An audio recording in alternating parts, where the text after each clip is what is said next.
Marcus Hayes with us on the Boardwalk Honda Hotline now, as he's our guest to talk all things Philly sports. Marcus, terrible segue, right, buddy? Or great. Hey, man, if you've ever seen my waistline, you know I'm a friend of barbecue. There we go. Yeah, and you've seen mine, so I am like friends, like plural. Like I've got.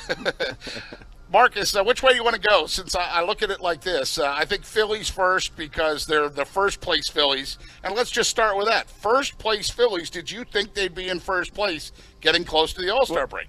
I thought they'd be a lot closer to 13 under than 13 over or whatever they are. Yeah, it was. It's been kind of a revelation. And, the people keep saying, how do they do it? Well, when you have 2 or 3 starters at any given point that you can count on to give you 6 or 7 and 2 or less, baseball becomes a pretty simple game to handle and manage.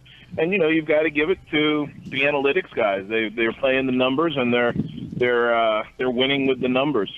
You also have to look at who they're playing and who they're beating. The teams that they have, some of the teams they've played just aren't very good and they're kind of in tank mode. But you can only play who's in front of you, right? That's true, and they're supposed to beat up on the bad teams. I will say this, because you mentioned the analytics.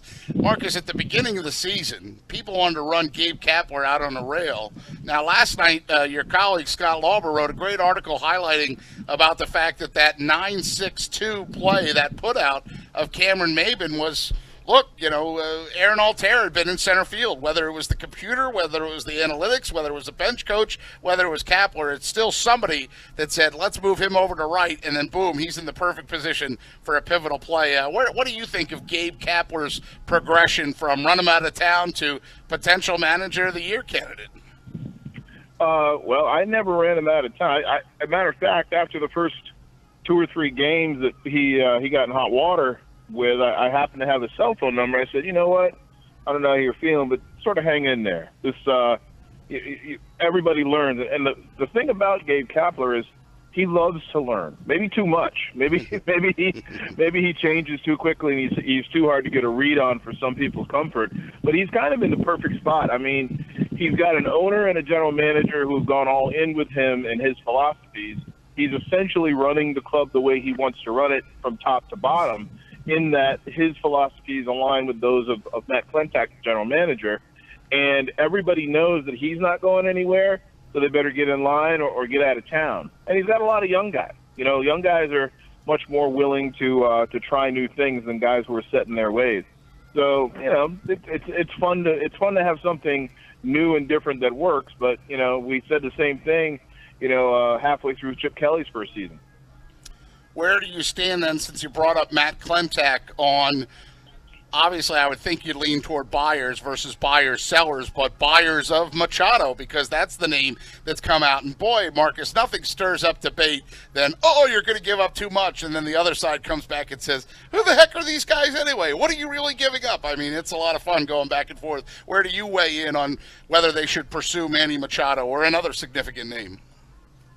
Well, I mean, the way baseball works and the sort of the slippery slope that injuries can be for everyone, there's no logic to saying, hey, this guy's untouchable unless he's in your lineup and producing every day. So my contention has always been, if you have a blue chip prospect that is anybody but a starting pitcher, nobody's untouchable. And by blue chip, I mean, a guy that a guy who's almost major league ready or a season away. Anybody else is totally touchable, and you can't be. If you have a chance to win right now, that's why you're here. You just can't. And it's not like basketball where the Golden State Warriors and the Boston Celtics maybe next year are a foregone conclusion. Baseball is a different animal. There are too many moving parts. When the Eagles traded for Jay Ajayi, it wasn't a big price, but it was dangerous for them to add a running back who was a malcontent, who going into a contract year this year. That could have been toxic, but you had to do that. You had to go for it, and that's one of the things that got them to their Super Bowl win. So when you have a chance to win in professional sports, you take it, you go, and you run with it. And I'm not sure that they're willing to give anybody up bigger than Adonis Medina, but I just can't. I can't reconcile not going for it at the break, at the trading deadline, considering the fact that you have a team that's relatively healthy and primed to win, assuming you can get your bullpen straightened out. Hey, Marcus, this is Ryan here. How you doing? Good to talk to you, Ryan. Yeah, good. Thanks for joining us, Marcus. So, is there a priority list in your mind for the Phillies? You say they need to go for it. There's obviously plenty of people out there that are waiting for them to just collapse. Like, this is just not the identity of the team. They're off to a hot start, but we're in mid-July, so I wouldn't classify it as a start much longer. But you just said it yourself that they need to be players.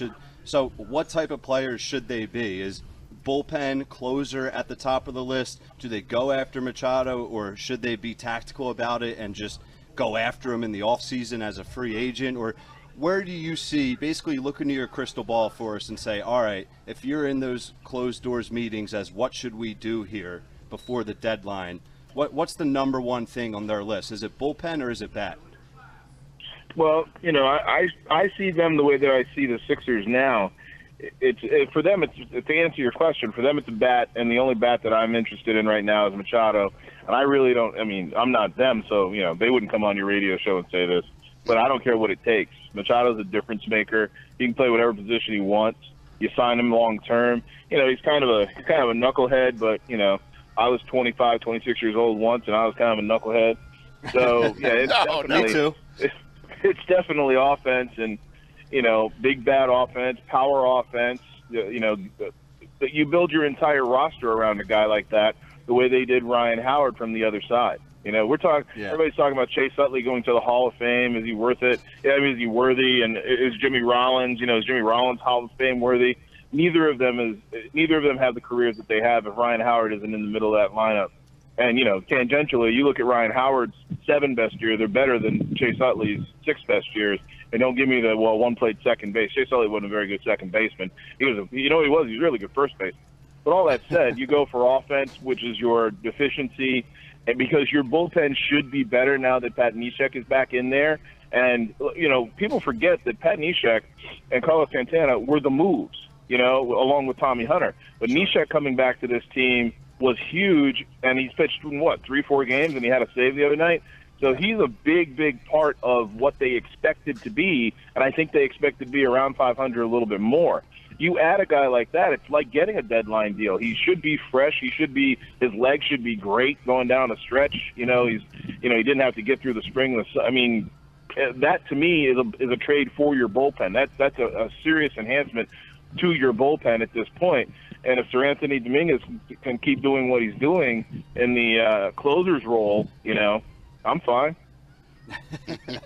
All right. Yeah, I'm fine too. So I alluded to it in the first question that, let's be honest, we're all a little surprised about where they're at currently, first place in the NL East. But pick out a player in particular that you're like, wow, I was not expecting this, and is it sustainable for that player? Like someone that's really come on this team, and talk a little bit about basically one or two particular players or any position players, pitcher, bullpen, that you weren't expecting the performance that they've put out so far. I mean, it might sound, it might sound silly at this point, but I didn't expect Aaron Nola to be an all-star and a Cy Young candidate. No, I expected him to win 12 games and stay healthy and hover around 4.1 maybe, especially in this ballpark. But, yeah, he's been a revelation for me, and I know that, he's probably the MVP of the team right now. So, I expected him to be maybe the 5th or 6th best player on a mediocre team, but he's the best player on the number one team in the NL East.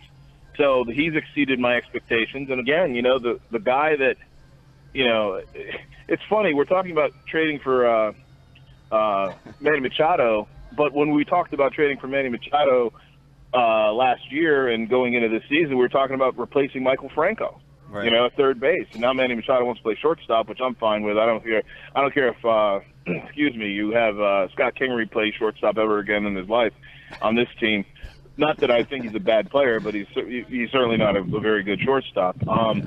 Especially the way that his season's gone, and I don't know what we expect from him. But Michael Franco has been, everything. He leads the team in slugging percentage right now. He leads the first place team in the National East in slugging percentage, batting 7th and 8th. And, you know, if Gabe Kapler had his way, he'd probably bat him 13th or 14th. But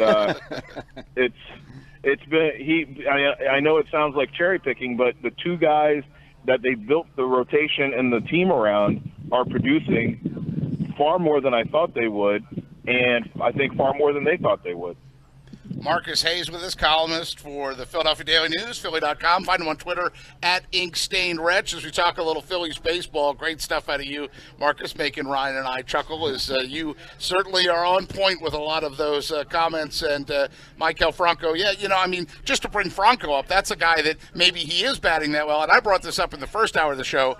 You know, nothing tends to motivate a worker more than the threat of losing their job, right, or then having to move to a different place. He's got to see the Machado talk out there. He's got to see that. Maybe who knows where the motivation comes from. Let me segue and get away from Franco and just get to a guy that never needed to be threatened with his job or get any motivation, and that's Chase Utley, before we get off baseball completely. Sure. When that news came out yesterday, Marcus, your initial thoughts, number one, and how great was Chase's line where he said, I've signed a 5-year extension?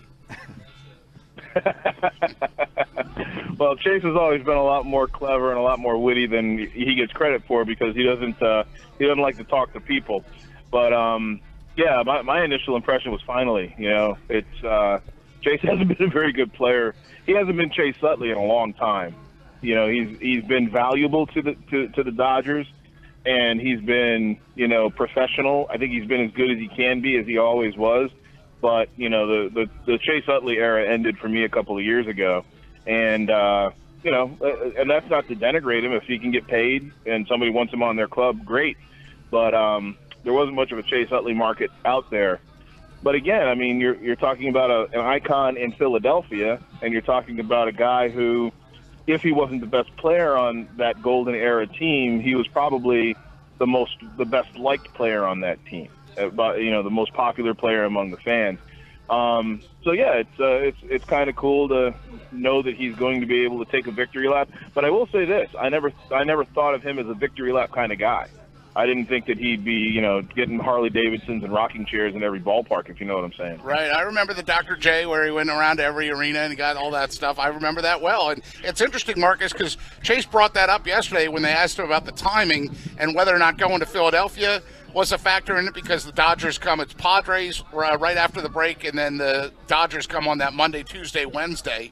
And he was asked about that, and he said, look, I didn't want to say in the offseason that I'm not coming back, and then every ballpark have to go through some ceremony. So my question to you is, because Mike Gill and I went back and forth about this yesterday when the news first broke, Marcus, of those 3 games, how many of them do you think will be a sellout? The ones that he's going to play in. So, and I think he'll probably play in all 3, considering kind of who and what he is and what the situation is. So, you know, and you know, the team's pretty good. Right. The Phillies are a pretty good team. So, you know, there are other reasons that they could sell out besides Chase being there. But I think a lot of people, you know, 10 or 15,000 extra people will come to say goodbye to Chase one last time and to see a good ball club play, as opposed to maybe 4,000 or 5,000 extra people who would have just come to see Chase if the Phillies were, like I said, 500 or below. Yeah, that's a great point. I mean, they're going to want to say goodbye to him, but maybe Chase Utley, as I'm sitting here talking to Marcus Hayes from the Philadelphia Daily News and Philly.com, maybe Chase Utley will ultimately be the reason that some new eyeballs will actually realize that this Phillies team is pretty good. You see where I'm going with that? That's an interesting – they're sort of in an interesting spot right now.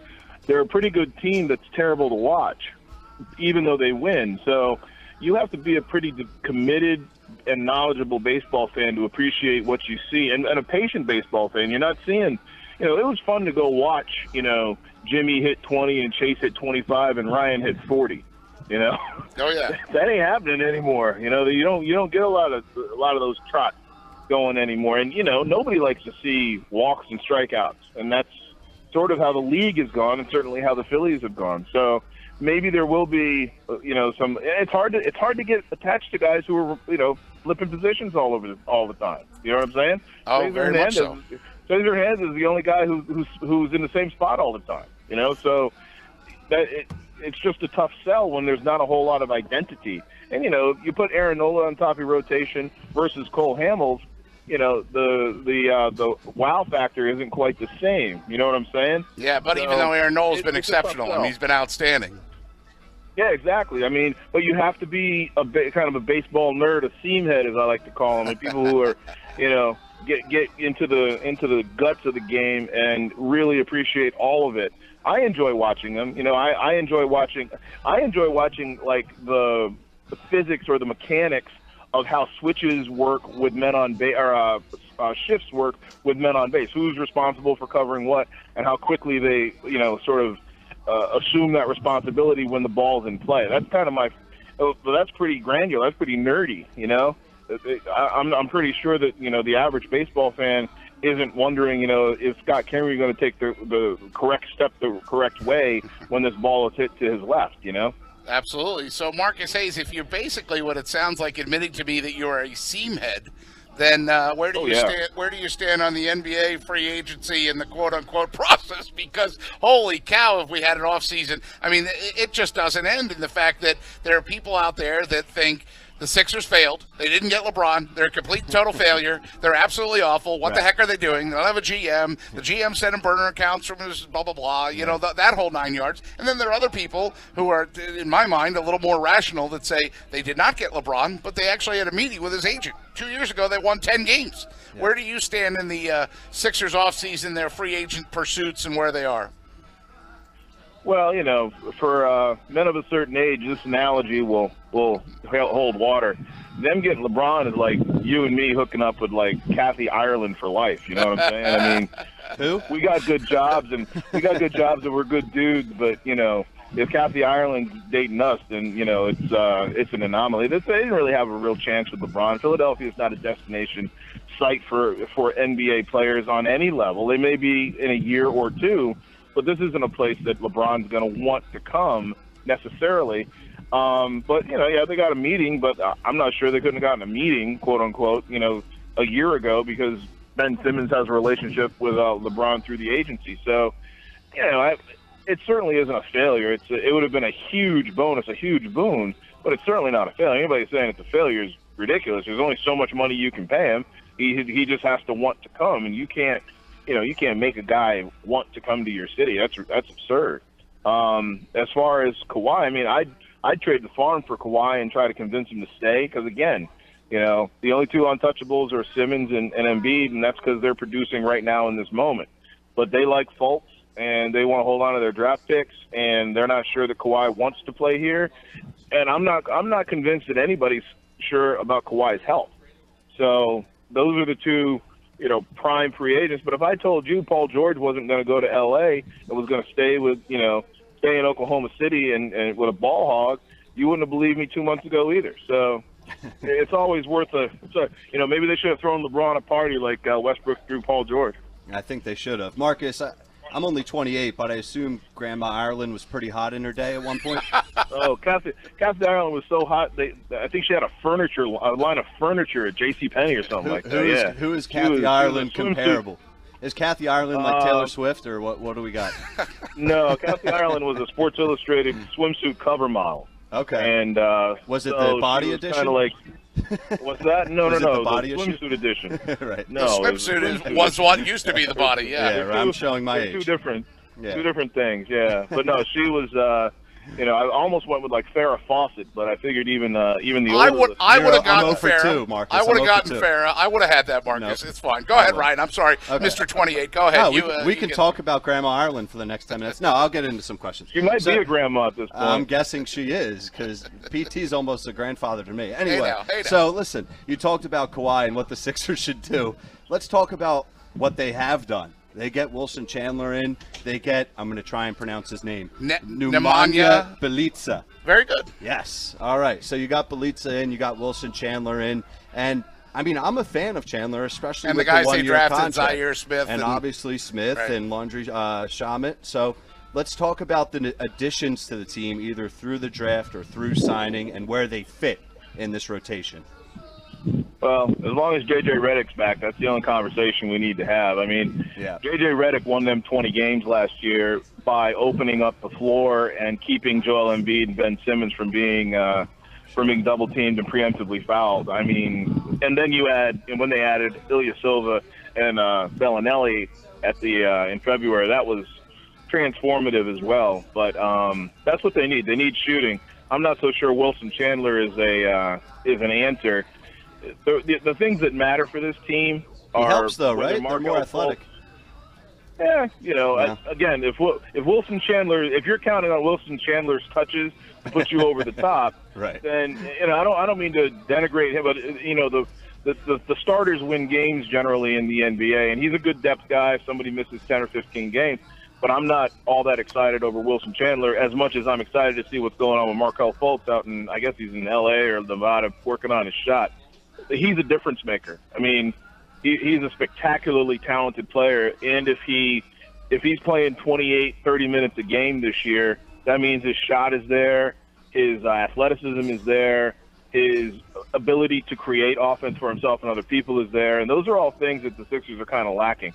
So, if he's a secondary shooting option, I'd be much more interested in seeing that than Wilson Chandler and 10 and 4 or whatever he's going to give you.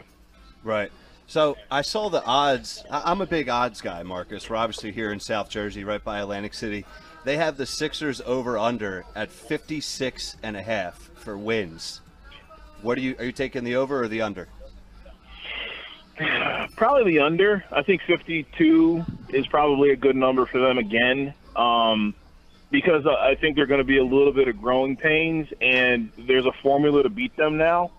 They could be 500 through 30, 35 games. You know what I'm saying? Yeah. Especially if Ben Simmons doesn't hit free throws. So, so 500. No, 500 through 30, 35 games. 52, as I said, right. Should be the number that they get to, because there's a lot of growth to be. If Fultz does what he's supposed to do, and Embiid has a huge. I mean, the ceiling for Embiid is spectacular. I mean, Ben Simmons as well, but the ceiling for Embiid is absolutely wonderful when he's complemented with some outside shooting. So if Redick has another year like his career year last year, I think he'll be 33 or 34 this year. And if Fultz can provide something, and Covington, when Covington, there's some weird stat, like if Covington hit more than 3 threes, they were like, an 800 ball team or something like that. So, if those things break the right way, they can get back to 52. If they don't, they're 48 to 50. And if something happens with the Celtics and the Raptors, then they might get up to 55 or 56. Real quick, Marcus, you mentioned Embiid. Should we expect him to be in a legit conversation for MVP, at least this year or next? Yeah, as long as the team does well, he'll be an MVP candidate until he's hurt, he'll for the next 10 years. Yeah. And that's what he's supposed to be. Joel Embiid is it was Bill Self, Kansas coach. The night that Embiid was drafted, I asked Bill, who was representing Kansas and Embiid at the draft, because Embiid was hurt and didn't go to the draft. I said, who is he? Who do you compare him to? He says, I hate to compare him to people, but he's Olajuwon, except he's going to be bigger and stronger. Wow. So if you give me a bigger, stronger Olajuwon, who I think won 2 MVPs or at least 2 titles, if you give me a bigger, stronger Olajuwon, then yeah, he should be in the conversation for 10 years. He's got the dream shakedown. Marcus Hayes and I have the too many barbecue shakedown. But, Marcus, we're birds of a feather, my friend. And, gee, Marcus, what a shame. We didn't even get into talk about LaShawn McCoy. I know you wanted to spend the entire segment talking about your love and relationship with LaShawn McCoy. But too bad. We'll get to the Eagles soon enough, as we will have you on again on the Boardwalk Honda Hotline on the Sports Bash. And Flyers JVR, I will throw that in, too, so I can say honestly that we hit all 4 sports. All right, I'll take it, Pete. Sounds good, Marcus. Can't thank you enough for coming on with us, and I'm sure we'll have you again during a weekday when we get into training camp. Eagles training camp, not that far away, buddy. All right, bud. Talk to you later.